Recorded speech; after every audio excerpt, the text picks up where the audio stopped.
রূপপুর পারমাণবিক বিদ্যুৎ কেন্দ্রের অসাধারণ কিছু চিত্র। আমরা হঠাৎ করে গাড়ি আমাদের গন্তব্যস্থলে চলে গিয়েছে আগেই। আজ আমাদের গন্তব্য বগুড়া থেকে মাদারীপুর। বগুড়া থেকে মাদারীপুর কিভাবে যাবেন, কখন যাবেন এবং কিভাবে গাড়ি পাবেন, কটার সময় যাবেন সব মিলিয়ে আজকের এই ভিডিও। এবং মাদারীপুর যেতে যেতে আপনাদের দেখাবো অসাধারণ কিছু চিত্র।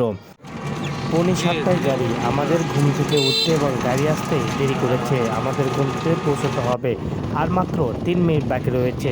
তার ভিতরে আমাদের তুহিন কাউন্টারে অবস্থান করতে হবে। কিন্তু আমরা কি পাবো আজকে আমাদের কাঙ্ক্ষিত সেই গাড়ি, নাকি আমাদের ছেড়ে চলে যাবে, তা নিয়ে আমাদের মধ্যে সত্যি অনেক দ্বিধাদ্বন্দ্ব হচ্ছিল, কেননা অটো আসতে আমাদের অনেকটা দেরি করেছিল।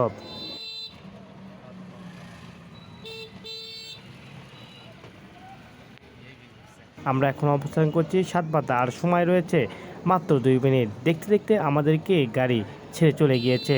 আমরা ওই গাড়িকে ধরবো, কিন্তু রাস্তায় জ্যাম থাকার কারণে আমরা বাসটাকেও ধরতে পারছি না। তাই বুদ্ধি করে আমরা একটি কাজ করব, যেটা অত্যন্ত কাজে লেগেছে আমাদের। এখন দেখতেই পাচ্ছেন আমাদের সামনে বাস, কিন্তু আমরা বাস ধরতে পারছি না গাড়ি সামনে থাকার কারণে।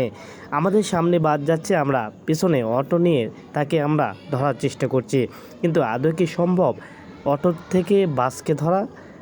তবে যেভাবেই হোক আমাদের ধরতে হবে আর আমাদের গন্তব্যেও পৌঁছাতে হবে।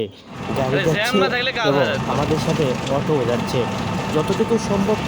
নাম্বার না দেওয়ার কারণে আমরা এরকম অবস্থা। হঠাৎ করে আমাদের মাথায় বুদ্ধি আসলো, যেহেতু সিএনজি সামনে যাচ্ছে অনেক, তাহলে আমরা একটা সিএনজিওয়ালাকে যদি বলি তাহলে হয়তো সম্ভব তাদেরকে গিয়ে আমাদের বার্তাটা পৌঁছবে। যেমন কথা তেমনই কাজ, বাসওয়ালাকে গিয়ে বলেছে এবং সাথে সাথে বাসওয়ালা থেমেছে। তারপরে আমরা আমাদের বাসওয়ালাকে কিছু কথা বলে তারপরে বাসে উঠলাম। যেহেতু আমাদেরকে টিকিট দিয়েছে, টিকিটে কোনো নাম্বার দেয়নি, আবার তারাও কখনো আমাদের সাথে যোগাযোগ করেনি, আর বাস তার সময় থেকে 1 মিনিট আগেই ছেড়ে গিয়েছে। আমরা শীত পেলাম, আমি জানতাম আজকে কেমন হবে, অনেক পরিশ্রম করে আজকে। আপনি যদি কখনো কুষ্টিয়া, মাদারীপুর, ফরিদপুর কিংবা বরিশাল যেতে চান, তাহলে বগুড়া সাতমাথা থেকে টিকিট কাউন্টার থেকে আপনি টিকিট সংগ্রহ করে যেতে পারেন। বেশ কয়েকটি বাস চলাচল করে এই রোডে, আবার আপনি শাকপালা থেকেও টিকিট সংগ্রহ করতে পারেন। যেতে যেতে সত্যি অসাধারণ কিছু দৃশ্য আপনাদেরকে দেখাবো। রাস্তা সত্যি অসাধারণ লেগেছে।